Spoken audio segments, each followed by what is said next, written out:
Dando sequência aqui na nossa aula de propriedades mecânicas, falamos agora sobre rigidez. A rigidez é a resistência à deformação por uma força aplicada. Esse material, quanto ele resiste a se deformar. Na prática, no diagrama tensão-deformação, ela está relacionada com a inclinação do trecho inicial do diagrama tensão-deformação. E nos ensaios, eu tenho a rigidez como uma propriedade do material. Então, quando eu ensaio esse material, esse trecho inicial, a inclinação desse trecho inicial, que é traduzido aqui para a gente, a nossa rigidez, é uma propriedade do material. Inclusive, independe, como propriedade do material, é claro, independe da forma da seção transversal, do comprimento dessa peça, porque é inerente ao material e não à geometria e às seções transversais envolvidas no processo. Olha só, eu tenho um material que, embora em vermelho seja mais resistente, tem uma tensão resistente maior, ele, além de ser mais resistente, é mais rígido. Não se alonga tanto, mas tem rigidez acentuada, ou seja, essa inclinação que a gente chama de módulo de elasticidade ou módulo de Young, ou rigidez do material, no regime elástico linear, a gente tem, inclusive, válida a lei de Hooke. Do outro lado, um material menos rígido tem esse ângulo de partida no diagrama de tensão-deformação um pouco menos acentuado, um pouco menos marcado. Isso mostra que esse material ele tem menor rigidez. Nada o impede de ser mais resistente. Imagine que esse material ele tivesse algo desse tipo, tá? Então, a tensão última aqui, a resistência que ele atinge, ela é mais alta, mais elevada, poderia ser mais elevada, né? E mesmo assim, ele seria mais resistente, entretanto, menos rígido.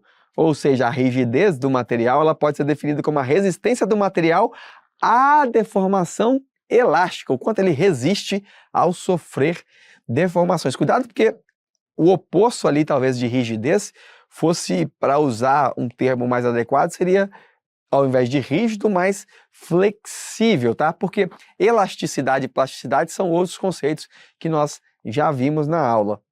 Então, assim como a gente tem a constante elástica K, que mede a rigidez de uma mola quando sofre uma ação de uma força externa de tração ou de compressão, para os materiais, o análogo a esse K da mola, ou seja, essa rigidez da mola, é a rigidez ou módulo de elasticidade ou módulo de Young, que é a inclinação inicial da reta no regime elástico, tá bom?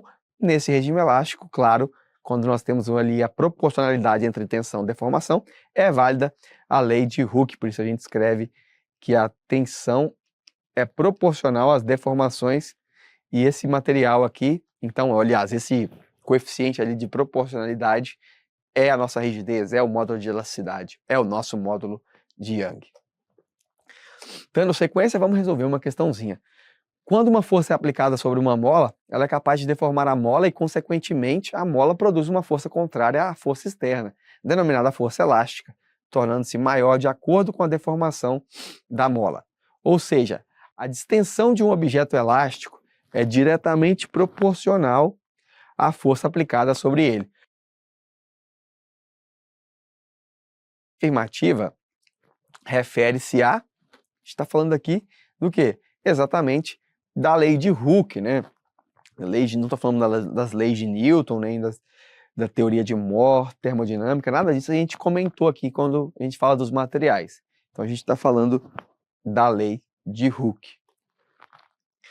A figura seguinte ilustra a relação entre tensão e deformação de determinado material. O ponto P corresponde ao primeiro ponto da curva no qual a relação não é linear. Ou seja, primeiro, o ponto P é denominado tensão de ruptura e a inclinação da reta na faixa do regime elástico denomina-se módulo de Young. O ponto P, na verdade, ele marca o limite de proporcionalidade.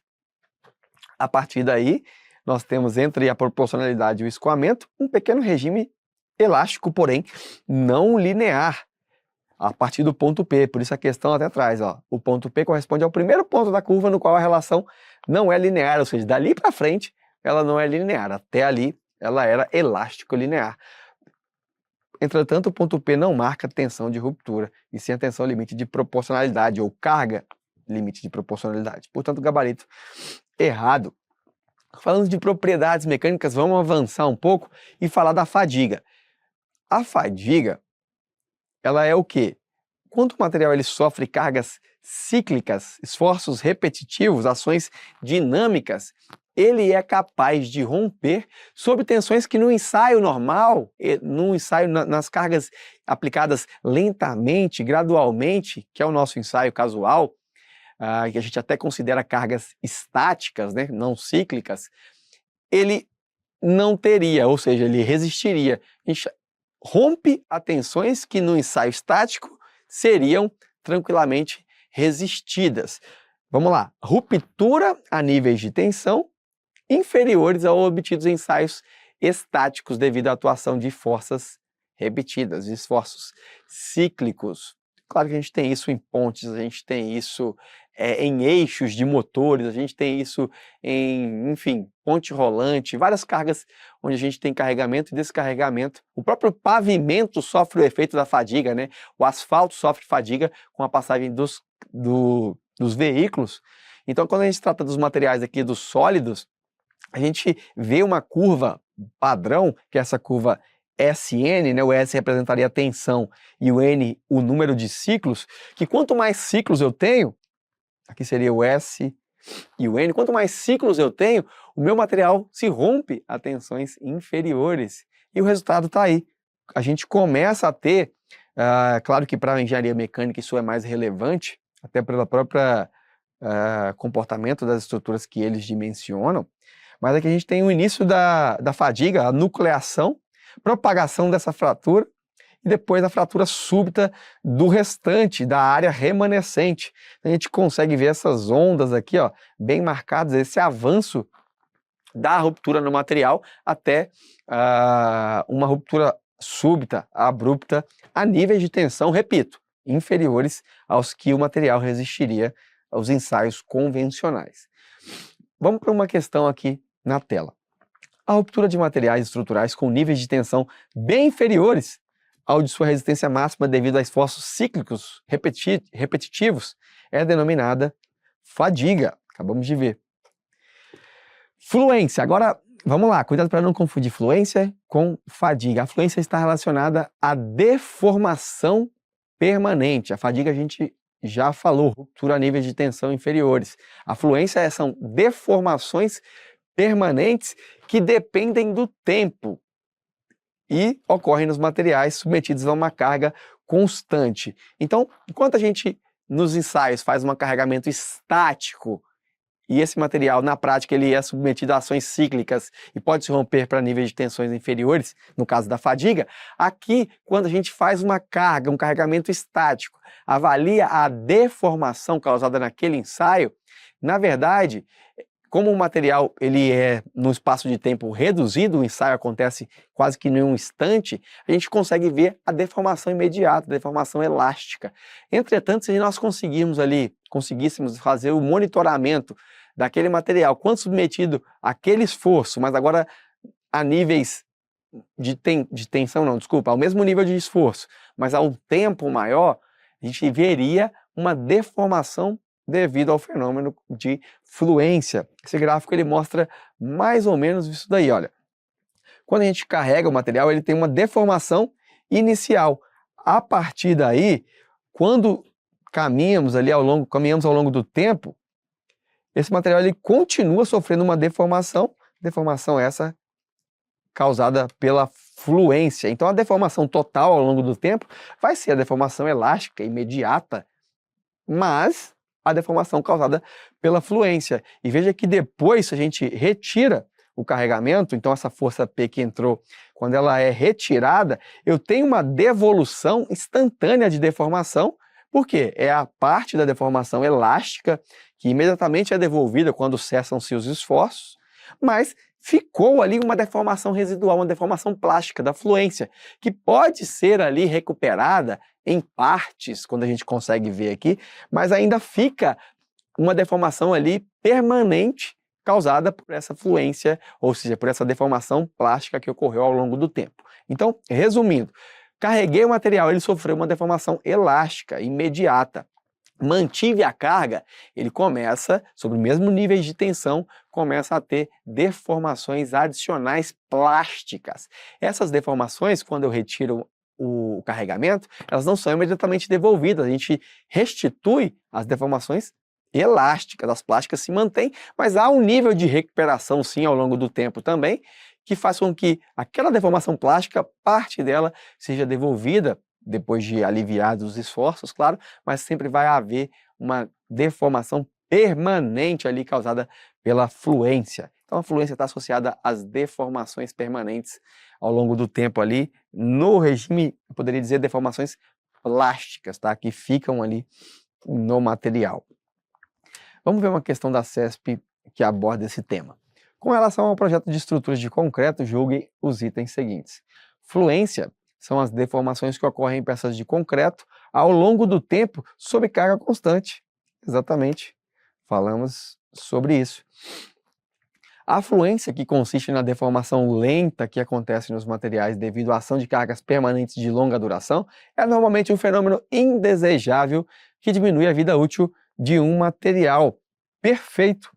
Geralmente é um fenômeno que deve ser levado em consideração, mas ele prejudica, né, quando a gente fala de estados limites de serviço, principalmente na limitação de flecha, na limitação de deformações, de abertura de fissuras, o fenômeno de fluência joga contra. Ele causa deformações além daquelas calculadas com as expressões analíticas da resistência dos materiais. Então, sim, deve ser um fenômeno levado em consideração, principalmente em estruturas de concreto, mas é um fenômeno que reduz a vida útil do material, ou, claro, bem dimensionado, a gente consegue contornar esses problemas, mas é, de fato, algo negativo para os nossos projetos.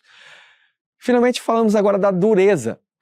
A dureza, que pode ser por muitos confundida com a rigidez ou com a resistência, que, na verdade, para a engenharia de materiais, a dureza vai ser simplesmente a resistência superficial à penetração de peças mais duras. Então eu pego dois materiais e aquele que causar marcas permanentes no outro é mais duro do que o outro. E a gente também tem, na geologia, no estudo das rochas, a gente também tem essa resistência, aliás, veja bem, a gente acaba falando resistência, mas tem essa dureza, essa resistência ao risco ou à abrasão marcada por aqueles materiais que deixam marcas permanentes sobre o outro. Então, se eu passo, por exemplo, um giz num quadro, o giz deixou marcas no quadro. Então, o quadro sofreu essa resistência, foi resistente ao risco, mas o giz não, ele acabou marcando ali o quadro. Então, ele que sofreu desgaste quando contato indireto com a louça. Vamos lá. O que a gente tem aqui para esse ensaio? A parte de materiais em si, aquele que deixa marcas permanentes, são mais duros, né, do que aquele que recebe essas marcas. Essa dureza, essa resistência à penetração de peças mais duras, ela é de fato, principalmente ensaiada nos aços, sobre alguns aspectos de ensaios, tá? A gente tem uma diferença entre a forma que esse material faz de imprimir deformações permanentes na peça a ser ensaiada, mas basicamente a lógica é sempre a mesma, a lógica está sempre voltada sobre a penetração de peças mais duras em peças de aço a serem ensaiadas. E daí a gente tem três principais ensaios, a dureza Brinell, Rockwell e a dureza Vickers, que são três tipos de ensaio, todos com a mesma finalidade, obviamente alguma diferença entre a execução do ensaio, mas a mesma finalidade. Vamos resolver então uma questão que fala sobre dureza da FGV. A resistência ao risco de um material é denominada dureza, acabamos de falar aqui. Um engenheiro em engenharia civil é comum realizar ensaio de forma a determinar as propriedades de diferentes tipos de material. O ensaio de Brinell o Brinell, não sei como é que se pronuncia isso daqui, mas não vem ao caso, é realizado nos aços para determinar sua dureza, como acabei de mostrar para vocês aqui. E por último, mas não menos importante, uma propriedade agora não mais, quer dizer, também do aço, mas mais voltada quando se fala de madeiras, tá? Que são as propriedades de iso e anisotropia. A isotropia, o que é? O comportamento idêntico em todas as direções. A gente considera o aço um material homogêneo e isotrópico. Homogêneo por quê? Em qualquer parte que eu analisar da minha peça, do meu elemento, da minha amostra, né, do meu material de ensaio, qualquer ponto que eu analisar, ele vai ter a mesma constituição. Então, portanto, homogêneo. E por que isotrópico? Porque em qualquer direção que eu ensaiar esse material, ele vai apresentar os mesmos comportamentos, por exemplo, de rigidez. A gente tem a mesma rigidez, não importa a direção. Diferente das madeiras, que tem um fenômeno de anisotropia. O que seria isso? Não possui simetria de propriedades. O módulo de elasticidade, por exemplo, longitudinal é diferente do módulo de elasticidade transversal, radial. A gente vai ver isso no estudo das madeiras, mas basicamente são duas coisas que são antagônicas. Isotropia, propriedades iguais em todas as direções, e anisotropia, propriedades diferentes em todas as direções. Então, qualquer direção que eu tomar, eu tenho propriedades diferentes. E a ortotropia, então material ortotrópico, ele tem planos de simetria de propriedades. E aqui vale o alerta para vocês com relação à madeira. Veja bem, a madeira que eu coloco aqui na tela, ela tem 3 direções principais. A direção radial, tangencial e longitudinal. Veja numa peça de madeira, numa tábua, eu vejo aqui a longitudinal bem marcada, a tangencial que tangencia os círculos aqui, os anéis de crescimento da madeira, e tenho a radial, que é no sentido exatamente do raio, né, em direção do núcleo, em direção à casca. Então a gente tem essa direção radial, essas 3 direções. Ora, Guilherme, essas 3 direções, elas são ortogonais entre si. Então eu poderia estar falando de um material, a madeira, como um material ortotrópico, ou seja, planos ortogonais de simetria, ou seja, planos ortogonais que apresentam comportamentos distintos, mas, claro, em cada plano, mas que se diferem aí de 90 graus entre eles. Significa o quê?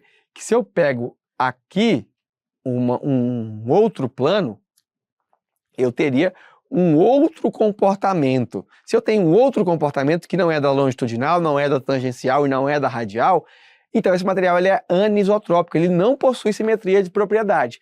O que nós temos, e aí a banca FCC já colocou isso inclusive em questão, que a madeira é um material anisotrópico com direções principais de ortotropia. Significa que qualquer direção que eu ensaiar minha madeira vai ter um comportamento diferente. Mas eu tenho 3 direções principais, longitudinal, tangencial e radial. Qualquer outra direção que não seja essas 3, vai ter como propriedade uma composição que vai ser, por exemplo, como que eu posso dizer? Das direções principais. Então, ou seja, eu tenho a direção principal longitudinal, tangencial e radial. Se eu pego um outro eixo, vai ter outro comportamento, vai ter outra, por exemplo, rigidez, ter outro módulo de elasticidade. Mas esse módulo de elasticidade ele vai ser composto por partes das outras direções principais. Então, vamos, para não ficar confuso, a madeira é um material anisotrópico, com direções principais de ortotropia. Te falo isso porque até este que vos fala já teve problemas com isso. Já marquei questões que a madeira é ortotrópica, já marquei questões que ela é anisotrópica, mas de fato, para fechar, ela é anisotrópica com direções principais de ortotropia. Se, porventura, não aparecer o termo anisotrópico na questão, aí sim você marca que ela é ortotrópica, porque algumas bancas vão considerar a madeira como um material ortotrópico, que é uma particularidade da anisotropia. Enquanto a anisotropia é propriedades diferentes em cada um dos eixos, ortotropia são propriedades diferentes, mas ao longo de 3 eixos principais. Vamos resolver a questão que fica mais fácil para a gente fixar o conteúdo. A IBFC diz o seguinte: leia as afirmações abaixo e assinale a alternativa correta. Isótropos são materiais que apresentam propriedades iguais em todas as direções. Isotropia, exatamente. Ortótropos são materiais que apresentam propriedades iguais em duas direções. Ficou um pouco confuso. Em duas? Pode ser em duas, pode ser em três. Se eu estiver falando no plano, são duas direções. Acho que aqui faltou a palavra ortogonais, em duas direções ortogonais, para que fique certo, né, digamos assim, mais correto. Vamos lá para 3. Anisótropos são materiais que apresentam propriedades diferentes em todas as direções. 1 e 3. Perfeito. Quando eu vou para a resposta, eu vejo que não tem nenhuma alternativa que seja 1 e 3.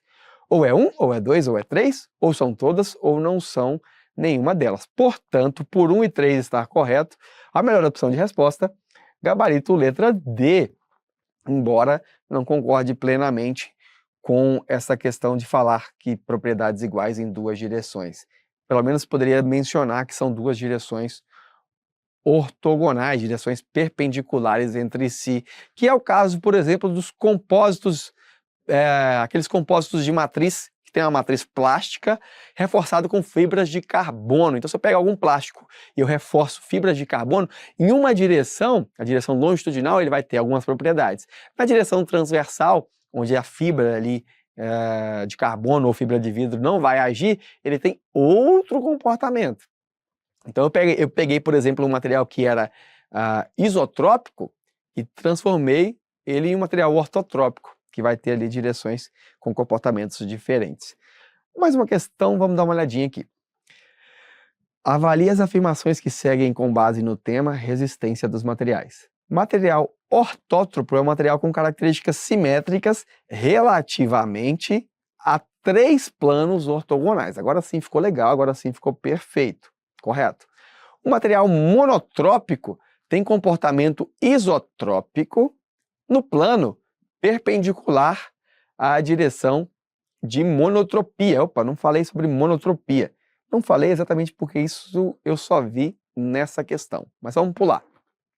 Vamos para a próxima. Deformação plástica é uma deformação recuperável. Opa, já começou aqui. Deformação plástica é uma deformação permanente, tá? Então a gente já corta, essa daqui está errada.